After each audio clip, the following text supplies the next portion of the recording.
Hi friends, நானும் YouTuber தான். இன்றைக்கி அண்ணனுக்கு இடத்துல செடி எல்லாம் தேவையில்லாமல் வளர்ந்துட்டு இருந்துச்சு. சரி, அவ்வளோத்தையும் வெட்டுவோம் அப்படின்னு சொல்லிட்டு நான், என் மச்சினேன், எங்கள் அண்ணன் 3 பேரும் கிளம்பியாச்சு. அண்ணன் சொன்னால், நான் வரல மக்கா, நான் வீடியோ மட்டும் எடுக்கேன், நீங்கள் வெட்டுங்க, அதுக்கப்புறம் நீங்கள் வீடியோ எடுக்காத நேரத்தில் நான் ஹெல்ப் பண்ணுறேன் அப்படின்னா.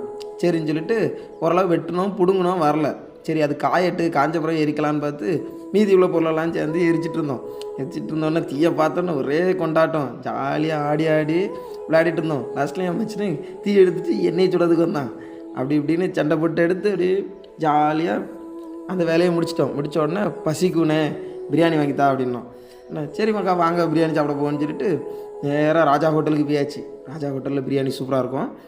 ஸோ வான்கோழி பிரியாணி வாங்கினோம். வான்கோழி பிரியாணி 3 வாங்கி அப்படியே புரோட்டாவோட அழகையும் ரசிச்சுட்டு அப்படியே பிரியாணி சாப்பிட்டு அப்படியே சூப்பராக இருந்துச்சு. அப்படியே பாயசத்தை குடிச்சிட்டு ஃபினிஷ் பண்ணிட்டோம்.